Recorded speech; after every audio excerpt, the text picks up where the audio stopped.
Hello everybody, welcome to the Go language course. In this video, I'm going to discuss the relationship between pointers and functions. Before I do so, I have to include the main package on the first line of the program, and I also have to import the fmt package so that I'm able to use the printline function coming from this package. Now let's talk about the relationship between pointers and functions. Actually, pointers are often used with functions to allow the function to modify the caller's variable. This way is a bit abstract. Let us see the following example. Suppose I have a variable called a, which has a number 9 in it, and then I can just pass an address to the function, and the function can help me change that value. In order to do so, I have to write an update value function. The update value function is here. So I have to really pass the address of the variable a into this function, because this function would just accept a pointer to an integer. So I have to really pass the address to it. And after that, in the function, I can dereference the pointer, and the value pointed by this pointer can be changed to 20. So from 9, I can turn to 20, and this operation is achieved in the update value function. And after that, I can just print the value of a again, which will be changed to 20 because the update value function is able to dereference the pointer and change the value pointed by the pointer. So let us see the result.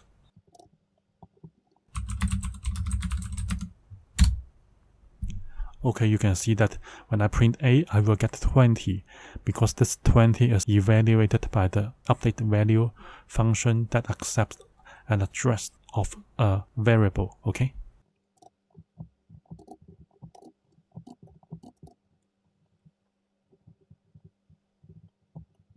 Now we can also pass arrays to functions. So what does it mean by that? Let us see this example. I have an array here. This array has 5 integers, and when I want to pass the array to an address, I will pass the arrays by value. So in this situation, a copy of the array is passed to the function, and the original array is not affected in doing the passing of the array into the function.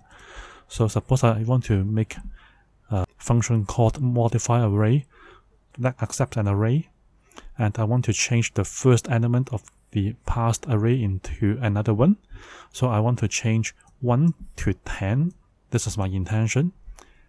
The modify array function is going to do so, and when I finish this function operation, I try to print the numbers array to expect that the value in the array will be changed by my modify array function. But it doesn't really work because arrays are passed by value. Just a copy of this numbers array will be passed to the function, and this numbers array will not be changed after the function call, because I just print the original numbers array. Okay, so let us see how I can see this effect. Yes, you will see 1, 2, 3, 4, 5. It seems like the modify array function is unable to do its task. But we have to notice that arrays are passed by value. So the copy is obtained by the modify array function, but not the original numbers array. So after the modification in this function, I still never changed my original array, okay? The change would happen in my copy of the array that is passed to the function, okay? If I really want to change the content of my array by a certain function, we need to pass a pointer to the array to the function. So I have an example like this one. I have a function called modify array with pointer. So you can see that the function definition is here. I want to really pass the address of an array into the function, and after I get the pointer to this array, I want to change the content of this array by altering the first value of the array. So originally I had 1, 2, 3, 4, 5, but after that I will have 10, 2, 3, 4, 5, because the first element can be altered when I pass the pointer to the array. Okay. So let us see the result of running this part of the code. Yes, I'm able to really change the content of the array, because when I pass the reference to an array into my function that also accepts a pointer to the array, I'm able to do the modification as expected. Okay.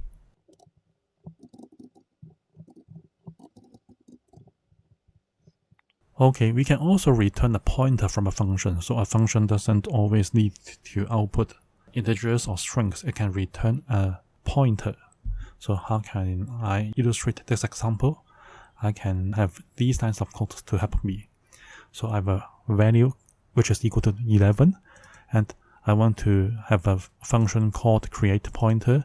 So I want to get the pointer to my passed value to this function. So when I pass 11 to the create pointer function, I'm able to get back the pointer to the variable called value. So let us see how we can do so in the function definition. So the function would return a pointer to an integer. So you can see that when I pass an integer to it, I will just get the address of the passed value. And of course, the return data type has to be a pointer to an integer. Okay. So the pointer would store the address of the value variable. And of course, I can get the value by showing the variable content. And I also want to show the value pointed by this pointer. So I have an asterisk here to do the dereferencing. Okay. So I want to dereference a pointer to see the value that is pointed by that pointer. So you will expect that the pointer refers to the value which is 11. So both lines will show 11. Let us see if it is the case or not.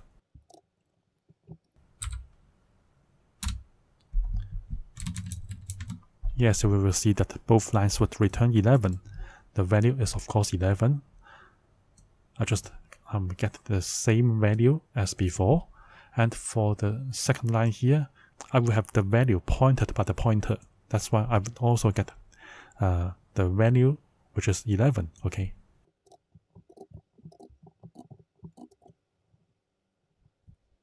Here I want to show a situation that can return a pointer to a structure from a function. So what does it mean by this sentence? Let us see this example to get a feeling of it. So I want to have a function called create person. So the create person function is shown here. I want to have a name and an age, and after that I want to return a pointer to a structure called person. So the person structure is here. I have the name and age. The name is of course a string and the age is of course an integer. So I want to return a pointer to the person instance. Okay. So how can I do so? I can just pass the some age and some name values obtained from the function call to become the return value of my function. So I want to return an address of a person's instance. Okay. And that address would point to a person instance that has the name as some age and the age as some age. Okay. So this person will have a name called Alice and the age is 30. Okay. And I can show the person pointer by printing it out. What will happen? Let us see. Okay, you can see that when I want to print the person variable, I'm able to get the pointer to a structure instance. So you can see that I have the address of a person instance that has the name as Alice and the age as 30. Okay, so you can see that I have an ampersand here to indicate that I want to return a pointer to a person instance whose fields would be the name and the age. Okay. So this video has discussed the connection between the pointers and the functions. I can pass a pointer to a function to help me change the content of a variable. The variable can be of integer type, or I can just pass an array into a function to help me change the content of it. Okay. like this example. If I don't pass the address of the array into the function, I cannot do the modification of the content of my array because arrays are passed by value. So I really have to pass a pointer to an array to help me do the modification, okay? And I can also return a pointer from a function, and I can also return a pointer to a structure from a function.